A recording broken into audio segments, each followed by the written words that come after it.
Dear student of class 10। आज हम लोग एक पोएम डिस्कस करेंगे जो फर्स्ट फ्लाइट बुक से है, how to tell wild animal, जो कैरोलिन वेल्स द्वारा लिखी गई है। कैरोलिन वेल्स एक अमेरिकन राइटर एंड पोएट है। बच्चों, यह पोएम एक ह्यूमरस पोएम है जो सिर्फ हास्य से भरा हुआ है। यह पोएम कुछ वाइल्ड एनिमल के नेचर को दर्शाया है। उनके नेचर को समझ करके उन्हें आइडेंटिफाई कर लेंगे, उनका नेम क्या है, ये आइडेंटिफाई करने का कुछ टिप्स पोएट ने यहाँ बताया। तो पहले स्टेंजा को देखते हैं। If ever you should go by chance to jungle in the east, यदि आपको कोई मौका मिलता है, कोई अपॉर्चुनिटी मिलती है जंगल में जाने के लिए और आप ईस्ट की तरफ जाते हैं, ईस्ट के जंगल में आप जाते हैं, and if there should to you advance a large and tawny beast, और आपको सामना हो जाता है, आपकी मुलाकात हो जाती है किससे? एक बड़े विषैले और टानी बिस्ट माने एक येलोइश कलर के बिस्ट से, पशु से आपकी मुलाकात हो जाती है। If he roars at you as you are dying, you will know it is the Asian lion. और उसकी दहाड़ से, उसकी एकमात्र दहाड़ से आपके प्राण निकल जाएं। देखिए यहाँ पे क्या है, डायन, यहाँ पे डायन क्या, पहले यहाँ पे जी होना चाहिए था, लेकिन यहाँ पे पोएट ने सिर्फ एन लगा कर ही छोड़ दिया। इसका रीज़न हम बताते हैं, पहले इस लाइन को कंप्लीट कर लें। क्या लिखा है कि इफ़ ही रोड, और अगर वो दहाड़ता है और उसके दहाड़ने से आपकी मृत्यु जैसी अवस्था हो जाए, तो आप ये समझ लेना, यू विल नो, तब आप ये समझ जाएं कि ये और कोई नहीं बल्कि ये क्या है, ये एक एशियन लायन है। तो इस स्टेंजा में ये समझने वाली बात है कि यहाँ पे अगर आप देखें, चांस, ये राइमिंग वर्ड यहाँ पे यूज़ किया गया है। चांस, एडवांस, ईस्ट, बेस्ट, डायन। तो चूंकि अब यहाँ पे अगर जी लगा दिया जाता तो कोई राइमिंग स्कीम यहाँ पर नहीं बन पाता, इसलिए पोएट ने यहाँ पे जी को क्या किया, हटा करके डायन और लायन कर दिया गया है। ठीक है, तो इस स्टेंजा में हम क्या देखें कि अगर कुछ येलोइश कलर का बिस्ट आता है, विषैला आता है, और उसके एकमात्र दहाड़ से जान निकल जाए, मृत्यु जैसी अवस्था हो जाए, तो आप समझ लीजिए कि वो और कोई नहीं बल्कि ये कौन है, एशियन लायन है। क्लियर। सेकेंड स्टेंजा की बात करें, और if sometimes when roaming around, और कभी कभी क्या होता है कि अगर आप रोमिंग करते हैं,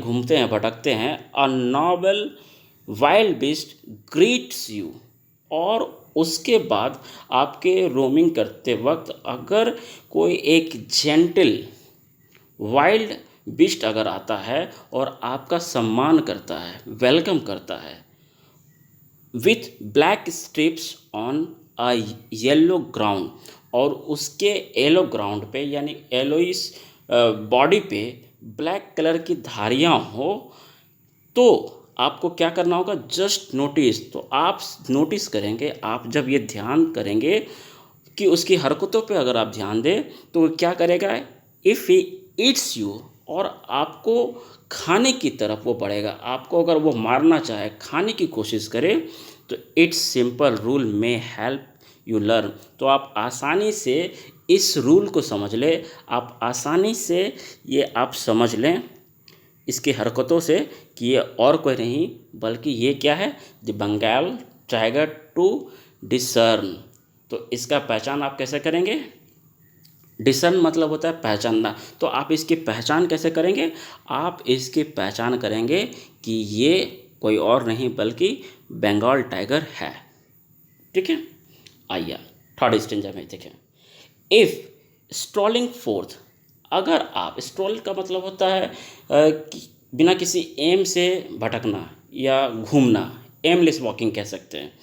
अगर आप स्ट्रॉलिंग करते हैं और आगे की तरफ बढ़ते जाते हैं तो क्या होता है, अ बीस्ट यू व्यू, और आप क्या करते हैं, एक बीस्ट को देख लेते हैं, आपकी नज़र चल जाती है, हुज हाइट, और उसका जो स्किन है, उसका जो बॉडी है, यहाँ पे हुज हाइट जो दिया हुआ है, तो हाइट मतलब यहाँ पे क्या करेंगे, उसका बॉडी, उसका स्किन कहेंगे, whose white with spot is peppered, उसके जो बॉडी हैं सारे बॉडी पे क्या है, स्पॉट है, काले काले धब्बे क्या है, पेपर्ड माने बिखेर दिया गया है, काले काले धब्बे क्या किए गए हैं, बिखरे गए हैं, पेपर्ड मतलब बिखेरना। और क्या होता है, as soon as he has leaped on you, और जैसे ही वो आपके ऊपर लैप्ड करता है, देखिएगा यहाँ पे स्पेलिंग भी यहाँ पे मिस्टेक है, जैसे कि ऊपर वाले में हम लोग ने डाइन देखा, यहाँ पर भी क्या है, लीप होता है, लीप लैप्ड लैप्ड, ओके। तो यहाँ पे फिर ए को हटा दिया गया है, क्यों, क्योंकि राइमिंग स्कीम ऐसा होना चाहिए, या फिर पोएट ने ये सोचा, पोएट एक रिदम लाने के लिए ऐसा कर देते हैं। तो जैसे ही वो आपके ऊपर क्या करे, लैप्ट करेगा, छलांग लगाएगा, कूदेगा आपके ऊपर, यू विल नो, तो आप ये समझ लें कि इट इज़ अ लेपर्ड, वो क्या है, वो एक लेपर्ड है। और क्या है, इट विल, यहाँ पे टी विल लिखा हुआ है, तो आप इसे क्या पढ़ेंगे, it will do no good to roar with pain, और आप अगर दर्द से कितना भी कहराएंगे, कितना भी चिल्लाएंगे, कितना भी रोर करेंगे, he will only lap and lap again, वो सिर्फ लैप और लैप ही करेगा, इसका मतलब लिप, ये फिर यहाँ पे हटाया गया है, तो वो सिर्फ क्या करेगा, आपके ऊपर बार बार वो लीप करेगा, ओके, बार बार वो आपके ऊपर कूदेगा, तो आप समझ ली वो कौन है, वो लेपर्ड है। Clear. Next,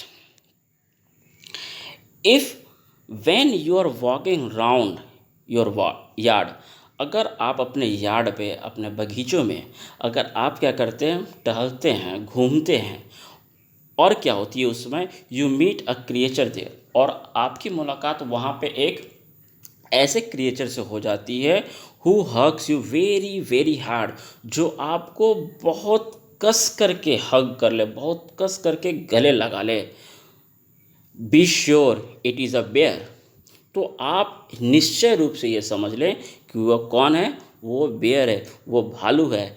if you have any doubt I guess he will you just one more caress, तो अगर आपको थोड़ा सी भी संदेह होगा, अगर आप उसे चेक करना चाहेंगे, तो आप जब चेक करेंगे तो वो बार बार वो क्या करेगा, आपको वो गला लगाने की कोशिश करेगा।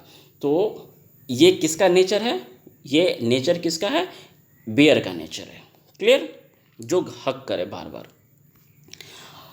नेक्स्ट स्टेंजा की बात करें, though to distinguish beasts of prey a novice might nonplus. अब यहाँ पे पोएट ने क्या किया कि अगर बीस्ट के शिकार की अगर बात करें कि एक जानवर जब दूसरे जानवर का जब शिकार करता है, तो उन दोनों के बीच में क्या डिफरेंस होती है, वो दोनों में क्या विभिन्नताएं हैं, यहाँ पे समझने की कोशिश करेंगे। दो जानवर, जैसे कि एक जानवर दूसरे जानवर का जब शिकार करता है, तो पोएट यहाँ पे समझाने की कोशिश करते हैं क्या, कि जब एक जानवर दूसरे जानवर का शिकार करता है, उसे खाने की कोशिश करता है, तो उस वक्त उसका क्या नेचर होता है। यहाँ पे दो ऐसे क्रिएचर हैं, समझने की कोशिश करेंगे कि अननोवाइस, नोवाइस मतलब होता है नौसिखुआ, जो अभी अभी आया इस खेल में, या उसको न्यू कमर कह सकते हैं। तो अ नोवाइस माइट नॉन प्लस, तो एक जो नौसिखुआ जो होता है वो हमेशा कंफ्यूज रहता है, नौसिखुआ हमेशा, नॉन प्लस का मतलब होता है कंफ्यूज रहता है। क्यों, क्योंकि the crocodile you always made tell from the hyenas, क्योंकि नौसिखुआ जो है ये क्रोकोडाइल और हाइना के बीच में वो हमेशा कंफ्यूज हो जाता है, इस दोनों के नेचर को नहीं समझ पाता है। कैसे, हाइना कम विथ मैरी स्माइल। क्यों नहीं समझ पाता? क्योंकि हाइना जब भी आती है तो ये इसके चेहरे पे हमेशा मुस्कान होता है, वो हमेशा एक मैरी स्माइल लेकर के आती है। लेकिन ऐसा होता नहीं है, उसका चेहरा में हमेशा स्माइल नहीं होता है, लेकिन उसके चेहरे का बनावट ही ऐसा है कि लोग अगर जब इसे हाइना को देखा जाता है तो लगता है कि हाइना क्या कर रहा है, वो हंस रही है, क्योंकि इसका चेहरा भगवान ने इसे ऐसा ही बनाया। इसलिए पोएट का कहना है कि दो ऐसे क्रिएचर हैं जो समझना बहुत मुश्किल हो जाता है। जो किसके लिए मुश्किल हो जाता है? नौसिखुआ जो नए नए हैं उसे समझना बहुत मुश्किल हो जाता है। क्यों? क्योंकि हाइना को जब देखा जाए तो ऐसा लगता है कि ये हंसता हुआ, इसके चेहरे पे हमेशा स्माइल होता है, ठीक है। लेकिन but if they weep they are crocodile. लेकिन अगर कोई रोता है तो रोने की आवाज़ से ये पता चल जाता है कि ये और कोई नहीं बल्कि मगरमच्छ। क्योंकि मगरमच्छ के आँख से हमेशा आंसू निकलता है, लेकिन हम लोग क्या सोचते हैं कि मगरमच्छ रोता है, रो रहा है, लेकिन ऐसा होता नहीं। उसकी बनावट ही उसका नेचर ही ऐसा है। हम लोग कहते भी है ना, एक कहावत है कि मगरमच्छ की आंसू मत रो, तो उसका मतलब है ये एक दिखावा है, ये ऐसा जबकि होता नहीं है। तो कोई भी आदमी जब कोई नया नौसिखुआ होगा वो कंफ्यूज जाएगा हाइना को देख करके, क्योंकि इसका स्माइल ही ऐसा स्माइल है, क्योंकि ये हंसता नहीं है, इसका चेहरा ही ऐसा है। उसी तरीके से क्रोकोडाइल की भी बात करें तो ये रोता नहीं है, बल्कि इसके आँख से हमेशा आंसू निकल ही जाते हैं, ठीक है। आइए लास्ट की बात करें। The true chameleon is small. अगर एक कैमेलियन की बात करें, एक गिरगिट की बात करें, एक सच्चा गिरगिट की अगर बात करें, जो ओरिजिनल गिरगिट होते हैं वो स्मॉल होता है। A lizard sort of thing, lizard के जैसा छोटा होता है। He hasn't any ears at all, उसके पास कान नहीं होते हैं। And not a single wings, और यहाँ तक कि एक पंख भी उसके नहीं होते हैं।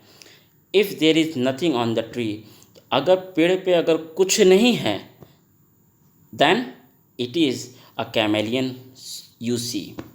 तो आप ये समझ ले कि आप किसे देख रहे हैं, आप कैमेलियन को देख रहे हैं।